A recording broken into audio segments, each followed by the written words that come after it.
Coucou mes gazelles, bienvenue pour cette capsule du vendredi, j'espère que vous allez bien, que cette semaine se passe très bien, que vous vous portez tous extrêmement bien, encore mieux qu'hier.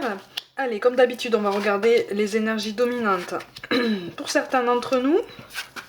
Je rappelle que c'est une guidance générale, et c'est pas parce que certaines choses ne résonnent pas forcément pour toi immédiatement que ça n'est pas du tout pour toi, ok? Ça peut être annonciateur de quelque chose qui va prendre un petit peu plus de temps pour toi pour arriver, d'accord? Bon, alors c'est plutôt positif là parce qu'on reprend la main sur quelque chose. En tout cas, j'ai l'impression qu'en fait tu vas être mis en face d'une conversation, tout domaine confondu. J'ai l'impression que tu vas être mis dans une conversation, alors pas forcément quelque chose de très formel, de très sérieux, de très prévu, tout domaine confondu, mais on va te donner un avis, on va te donner un jugement, voire même plusieurs jugements, plusieurs opinions qu'on porte sur toi, sur ton travail comme sur ta personne. Donc là on est aussi bien sur le professionnel que sur le personnel, et on t'appelle vraiment à reconnaître qu'en fait il y a à boire et à manger, hein, que tu n'es pas obligé de tout prendre pour argent comptant, mais surtout que tu peux aussi marquer des barrières, tu peux aussi décider d'affirmer tes ambitions, tes valeurs, la direction que tu souhaites prendre dans ta vie, tout domaine confondu, et si tu as envie d'avancer seul, tu avances seul. D'accord, parce que là on est vraiment dans le jugement, mais j'ai l'impression qu'on est dans un jugement quand même réprobateur, quelque chose de très réducteur, comme si on était très sévère autour de toi, tu vois. Alors on va commencer par le professionnel, on te parle du chaman et de protection. Bon, pour certains d'entre vous il est vraiment question d'un chemin de traverse au niveau professionnel, qui appelle à beaucoup de réflexion, mais surtout qui appelle à des capacités subtiles et qui appelle à un changement de vie beaucoup plus calme et beaucoup plus naturel, beaucoup plus conscient. Pour certains d'entre vous, il est question soit de soins énergétiques, hein, soit de ce qu'on peut appeler peut-être une médecine alternative. C'est très large, hein. Quand je dis médecine alternative, c'est très large, parce que là on est vraiment sur quelque chose qui a trait à des compétences, à des capacités que tu as en toi, qui sont encore en recherche, tu es encore en train de tâter le terrain, on est en train de te guider par rapport à tout ça. Tu es sur une belle évolution en ce sens que tu progresses dans ses compétences, dans ses capacités. Là on est en train de te dire peut-être qu'au niveau de ton changement de vie, il est peut-être un peu tôt. Tu vois, c'est aussi ça que l'entourage ou les collègues de travail actuels qui n'ont absolument rien à voir avec ce que tu souhaites faire, ou avec l'idée en fait qui te caresse l'esprit depuis un certain temps là, veulent te faire comprendre en fait. Le timing est un peu court, il est un peu pressé. Tu vois, après à toi de voir, on a quand même la reine de bâton, donc à toi de voir si tu as assez confiance en tes capacités et en tes compétences pour prendre le contre-pied de cette situation et te mettre en route par rapport à ce nouveau projet, plutôt que ce que tu penses ou plutôt que l'entourage ne le pense, tu vois. Bon, de toute façon, il est question d'une décision. D'accord, il est question d'un choix. Mais alors j'ai l'impression qu'il est question d'un choix par rapport à une transition dont la date butoir n'est pas pour demain. Hein. Ça va s'étaler sur plusieurs mois, hein, d'accord? Ça va s'étaler sur plusieurs mois et on t'encourage vraiment à occuper tous ces mois-là pour bien préparer ta transition, bien préparer ton départ, parce que de toute façon je te vois pas rester là où tu es en ce moment. Au niveau professionnel, je rappelle que c'est une guidance générale. Je te vois pas rester puisque tu vas être beaucoup plus en aspiration par rapport à un nouveau quotidien. Mais moi je vois une vie à la campagne quand même, hein, pour certains d'entre vous. Je vois une vie à la campagne et il y a des pâturages à côté. Il va y avoir un pâturage à côté de la maison que tu vas occuper. On a quand même le 9 de trèfle et le 9 de pique, donc il est vraiment question, effectivement, encore une fois, d'une transition, d'une fin de cycle, une fin de cycle qui s'annonce et qui est synonyme en fait de progression, mais en tout cas de changement de vie, de quelque chose de beaucoup plus positif pour toi. Hein. Au niveau professionnel, on est sur un choix, pas capital, mais on est sur un choix plus conscient, on est sur un choix plus solide, plus réfléchi, un choix beaucoup plus construit et beaucoup plus en construction, tu vois. Donc attention, hein, attention aux décisions hâtives, ne pars pas comme ça, bille en tête, hein. Essaye d'écouter un petit peu ce qu'on te dit. On sera quand même davantage, encore une fois, sur des jugements plutôt que sur des conseils. Mais tu peux en tirer quand même quelques enseignements, quelques idées qui pourront te rendre service par après. Mais en tout cas, tu vas sur une belle progression, une progression de tes projets. Alors, ben tiens, regarde, on a la spiritualité qui tombe. Donc il est vraiment question de capacités et de compétences qu'on ne comprend pas forcément, qui font peut-être un petit peu peur, mais qui sont là en toi. Je vous rappelle qu'on a tous ce genre de capacités en nous, hein. C'est juste que on choisit de les éveiller ou pas, on choisit de les travailler et de les explorer ou pas, avec tout ce qui vient avec, hein. D'accord, avec tout ce qui vient avec au niveau des remises en question, au niveau des changements de vie, au niveau d'un changement d'état d'esprit, au niveau d'une condition générale, au niveau, tu vois, il y a beaucoup plus de transformations internes qui se passent quand tu enclenches ce genre de processus que ce qu'on pense réellement, hein. C'est pas simplement un parcours de santé, hein, quand on fait ça. Hein, c'est une vocation, c'est quelque chose qui fait partie de ton essence, mais qui va aussi avec des étapes de vie très très fortes, des questionnements très forts qu'il faut accepter, hein, qu'on nous encourage à accepter. On a tout à fait les épaules pour encaisser tout ça, pour en tirer les enseignements nécessaires, mais je te le dis de suite, ça peut être un peu rude. D'accord? Donc c'est aussi pour ça qu'on t'encourage vraiment à préparer cette transition vraiment en douceur. Alors on te parle de 6 mois de transition, j'ai l'impression, en moyenne. Il va y avoir comme une période, pas de flottement, mais voilà, en 6 mois, tu vas avoir le temps de voir les choses venir et de prendre certaines décisions pour installer de nouveaux projets. D'accord? Au niveau relationnel, on te dit, bah tiens, n'écoute pas les autres et adapte-toi à son rythme émotionnel. Bon, j'ai l'impression que, de toute façon, tu as l'impression de fuir, soit c'est toi qui fuis quelqu'un, soit c'est en face de toi que tu as l'impression qu'on te fuit. D'accord? Il y a quelqu'un là à qui tu penses, qui a touché ta tendresse, qui a touché peut-être ta capacité à t'attacher.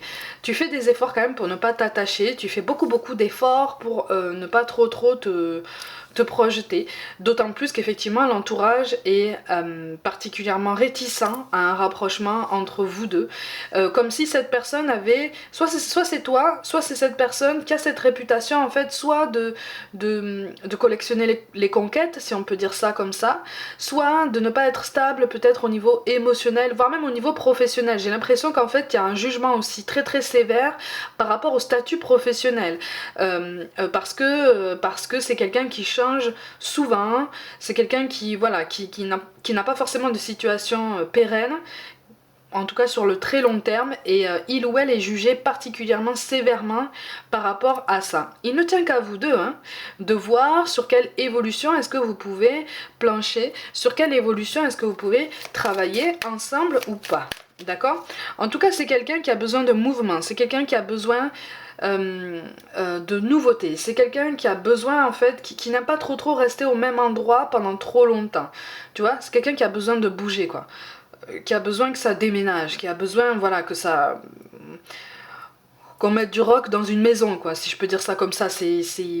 Voilà, c'est quelqu'un qui tient pas en place, tu vois. C'est quelqu'un qui tient pas en place parce que c'est quelqu'un qui est qui fourmille en fait d'idées, qui fourmille de questionnements, trop d'idées, trop de questionnements, mais qui restent à l'intérieur, qui restent contenus, tu vois.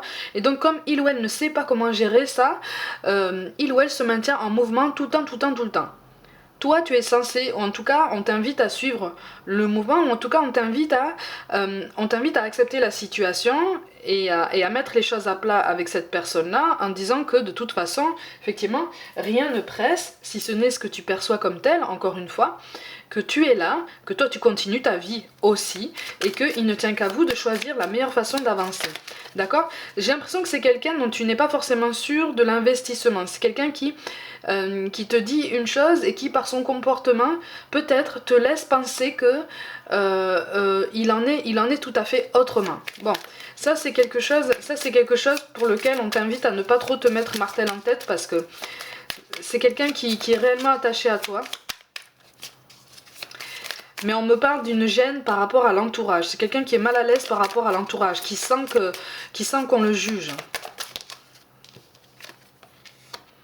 Ouais, on t'invite à voir au-delà de la situation actuelle, parce que y a quelque chose là. et tu vois, je pointe le doigt sur quelque chose de très précis. C'est une personne qui n'aime pas, qui a vraiment l'habitude d'être jugée en fait dans ses choix de vie, qui a vraiment l'habitude, ouais c'est ça. C'est quelqu'un qui sort du cadre. Hein. On te parle presque de quelqu'un de rebelle, tu vois, quelqu'un de revêche qui a du mal à accepter une quelconque autorité, qui a du mal à accepter un quelconque encadrement qui lui donnerait l'impression d'être infantilisé. Tu vois, c'est quelqu'un qui a vraiment besoin de respirer et de bouger. D'autant plus qu'effectivement, au niveau du cercle familial, voire même amical, cette personne n'est pas appréciée et elle le sent, en fait. Tu vois, c'est aussi pour ça qu'on a envie de bouger, qu'on a envie de s'éloigner. D'accord? Tout domaine confondu, de toute façon, professionnel comme personnel, ne perd pas espoir. Ne perds pas espoir parce que là, les énergies sont en train de bouger là, aussi bien en toi qu'autour de toi, parce que, encore une fois, hein, tu es en train de prendre conscience de certaines choses. N'essaye pas d'aller plus vite que la musique, puisque de toute façon, si l'univers trouve que tu vas plus vite que ce qu'il faut, il va clairement te faire comprendre le message. D'accord? Donc ce que tu perçois comme un ralentissement, c'est peut-être parce que tu veux peut-être aller un petit peu trop vite et qu'il y a quelque chose à préparer sur d'autres domaines ou peut-être sous d'autres aspects de ta vie. Tu vois? On te parle de mystère divin. Aligne-toi avec le soleil, la terre, la lune et les étoiles qui ne font qu'un avec le grand tout. Le mystère divin se dévoile à chaque instant, sans le pouvoir de l'ici et maintenant, soit dans le moment présent et célèbre les merveilles de la création. Essaye de prendre les choses comme elles viennent. Tout domaine confondu, professionnel comme personnel, il y a quelque chose qui t'échappe. D'accord? Et quelque chose sur lequel on t'invite justement à lâcher prise, sur lequel on t'invite à comprendre que tu n'as absolument aucun pouvoir et que de toute façon, si ça doit revenir vers toi, ça reviendra vers toi. C'est juste que là, c'est pas le moment. Tu vois? C'est particulièrement frustrant quand on se focalise sur ça, mais visiblement, on t'invite vraiment à revoir aussi tes attentes et tes ambitions. Et quelque chose qui est biaisé, j'ai l'impression qu'en fait tu manques de vision large, tu manques de... j'allais dire tu manques d'ambition, mais en ce sens qu'au niveau professionnel, tu peux même viser plus haut. C'est juste qu'il faut surpasser cette barrière qu'on se met en se disant ah je vais pas y arriver, ah c'est trop difficile pour moi, ou oh là là c'est trop profond, c'est trop subtil, c'est trop vaporeux, c'est trop... non, c'est pas trop. C'est pour toi, tu vois? C'est juste que cette barrière qu'on se met là, plus ou moins consciemment, nous bloque en fait dans notre évolution. Et à partir du moment où on décide, à partir du moment où on choisit au quotidien de se dire j'ai pas de barrière, ça c'est pour moi, cet objectif il est pour moi, que ce soit un objectif professionnel comme personnel, il est pour moi et il sera à moi. Tu vas voir qu'à un moment donné, tous les soi-disant obstacles que tu vas rencontrer, ces ralentissements, tout ça, tu vas les prendre comme ça vient et tu vas réfléchir plus vite en ce sens que tu vas avoir ce réflexe beaucoup plus rapide de prendre du recul et de te dire ok, c'est pas le moment, je lâche prise, je me concentre sur autre chose, quelque chose qui me concerne directement. On te parle de connaissance divine. Ferme les yeux et concentre-toi sur ta respiration. Ressens la paix à l'intérieur de toi. Au-delà de tes pensées réside ta vérité, ton moi authentique qui est amour éternel. Bon, de toute façon, tu es un condensé d'univers, d'accord? Notre corps est un condensé d'univers à chacun. Ok? Donc on a un potentiel, on a un pouvoir sur notre vie, sur nous-mêmes, sur notre état d'esprit qui est immense et qui est sans limite. C'est en ça en fait qu'on nous demande de travailler pour justement débloquer des énergies autour de nous et débloquer des choses qu'on voudrait voir venir à nous bientôt là. Ok, on te parle de lâcher prise justement, cela ne sert à rien de chercher à escalader une montagne pieds nus. Repars à zéro, lâche tes exigences, il y a un chemin plus facile, quand le moment sera venu, ce nouveau chemin va apparaître. Ça correspond à ce que je te dis depuis tout à l'heure et enfin on nous parle de sagesse. Tout ce qui existe a une fonction et un sens. Être sage, c'est avoir beaucoup d'amour, de tolérance et de compassion pour toute chose. Donc on prend du recul, on est dans la bienveillance, en premier lieu pour nous-mêmes, on continue d'avancer, on continue de prendre de la hauteur, de réviser nos standards, de poser des intentions et on continue d'avancer. On s'adapte. D'accord? Il y a quelque chose de toute façon là qui est vraiment de l'ordre de l'hésitation, de l'ordre de la réflexion personnelle, de l'introspection qui se remet en place pour pouvoir nous permettre d'évoluer déjà pour nous-mêmes et par nous-mêmes, sans compter sur les énergies de qui que ce soit à l'extérieur, d'accord? Mes gazelles, comme d'habitude, prenez soin de vous, croyez en vous. Pour toute guidance personnelle, envoyez-moi un mail, comme d'habitude, si ça n'est pas déjà fait, et si le cœur vous en dit, abonnez-vous à cette chaîne, n'hésitez pas à liker, à commenter et à partager autour de vous. Rejoignez-moi aussi sur les réseaux sociaux comme Instagram où je partage du contenu complémentaire à cette chaîne pour nous aider en fait à avancer au quotidien. Je vous envoie tout mon soutien, je vous aime de tout mon cœur et je vous dis à très vite.